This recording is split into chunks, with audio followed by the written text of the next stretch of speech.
তাহলে ভারত তো দূরের কথা, আমেরিকাও আমাদের সাথে টিকবে না ইনশাআল্লাহ। শুধু ভারত নয়, আমেরিকাও আমাদের সাথে যুদ্ধ করে পারবে না বলে হুমকি বাংলাদেশি সাবেক সেনা কর্মকর্তাদের। 4 দিনের ভিতরে কলকাতা দখল করে নেওয়ারও কথা বলেছেন এই সাবেক সেনা কর্মকর্তারা। এমনকি ভারতের 7 সিস্টার বাংলাদেশের অংশ হবে, দখল করে নেওয়া হবে, কিন্তু ভারত কিছুই করতে পারবে না। বাংলাদেশের সামরিক বাহিনী, ছাত্র জনতা, আমরা একত্রে আছি। আমরা রাওয়ার 5000 সদস্য, এই 5000 সদস্যের মধ্যে অর্ধেকই নবীন, 2500 আমরা যুদ্ধের মাঠে যেতে পারি। আর এর সাথে যদি 30 লাখ ছাত্র জনতা যোগ হয়, তাহলে ভারত তো দূরের কথা, আমেরিকাও আমাদের সাথে টিকবে না ইনশাআল্লাহ। আমি মেজর শরীফ, আমি বলে দিচ্ছি ভারতকে যে ট্রেনিং আমরা নিয়েছি, যে যুদ্ধ আমরা করেছি, আমরা শুধু 2 লক্ষ সৈনিক না, আমাদের সাথে 18 কোটি জনগণ আছে। আমাদের ট্রেনিং, আমাদের দক্ষতা ভারতের চেয়ে অনেক বেশি। আমরা যদি তারা একবার সাহস করে আমার দেশকে যুদ্ধ করবে, আমরা বলে দিচ্ছি 4 দিনের মধ্যে আমরা কলকাতা দখল করে নেব।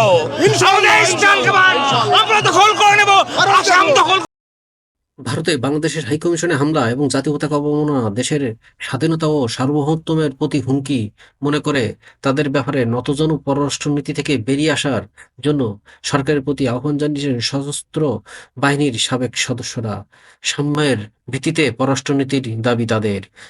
আজ দুপুরে রাজধানীর রাওয়া কমপ্লেক্সের নিচে যা ভারতীয় আগ্রাসনের বিরুদ্ধে জাতীয় ঐক্যের আহ্বান জানিয়ে সশস্ত্র বাহিনীর অবসরপ্রাপ্ত সদস্যদের আয়োজনে প্রতিবাদ সমাবেশে এই আহ্বান জানানো হয়। সরকারের প্রতি আহ্বান জানিয়ে অনুষ্ঠানের আহ্বায়ক মুক্তিযোদ্ধা ও অবসরপ্রাপ্ত কর্নেল মোহাম্মদ আহসানুল্লাহ বলেন, আর কোনো নতজানু পররাষ্ট্রনীতি নয়, সাম্যের ভিত্তিতে পররাষ্ট্রনীতি চাই।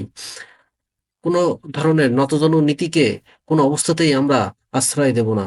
কিন্তু ভারতের গেরুয়া পোশাকধারী হিন্দু আধিপত্যবাদকে আমরা কোনোভাবেই এদেশের প্রশ্রয় দিতে রাজি নই।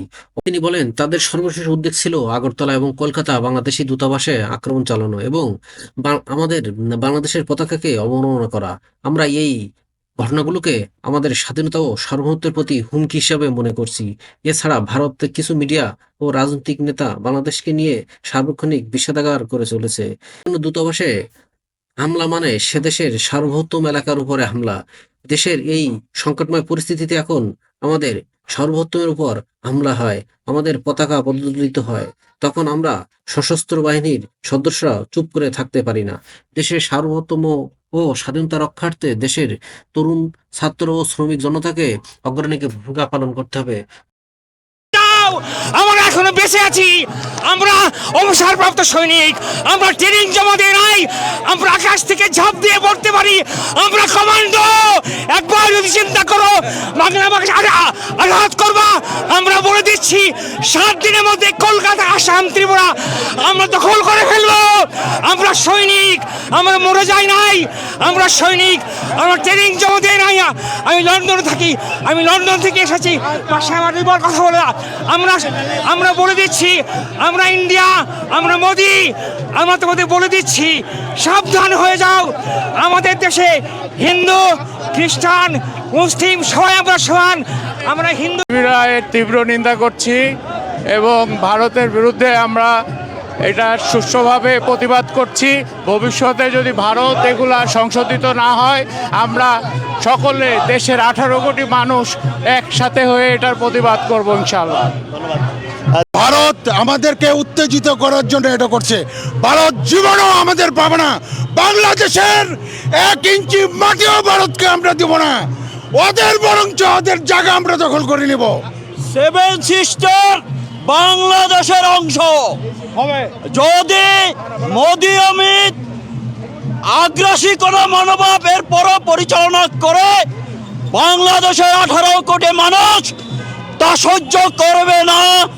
বাংলাদেশের সেনাবাহিনীর সাথে কাঁধে কাঁধ মিলে তারা অপ্রতিরোধ্য ঐক্য করে তুলবে। যে কোনো আগ্রাসী দেশের আধিপত্যবাদ কখনো মেনে নিবে না, 1 ইঞ্চি মাটিও বাংলাদেশ ছেড়ে দিবে না। কাজেই আপনারা যারা বাংলাদেশ নিয়ে চক্রান্ত করছেন, দিল্লির দিকে তাকিয়ে আছেন, মোদি অমিতকে আমি সাবধান করে দিচ্ছি, বাংলাদেশ থেকে 5ই আগস্ট আপনারা যে চাপেটাঘাত খেয়েছেন, সেটা যদি আরো খেতে চান, তাহলে আপনি চক্রান্ত খেতে না চান, চক্রান্ত বন্ধ করুন। বাংলাদেশের উজানে আপনারা বাদ দিয়ে বাংলাদেশকে মরুভূমি বানিয়েছেন। সময় আসবে বাংলাদেশ 10টি বাদ দিবে, অর্থের অভাব হবে না, সারা বিশ্ব আমাদের অর্থ দিবে। কাজেই আপনারা চাণক্য নীতি বন্ধ করুন। নেপাল হারিয়েছেন, মালদ্বীপ হারিয়েছেন, শ্রীলঙ্কা হারিয়েছেন, বাংলাদেশ হারিয়েছেন। কাজে আপনারা পরিবর্তন হন, আপনারা সংশোধন হন।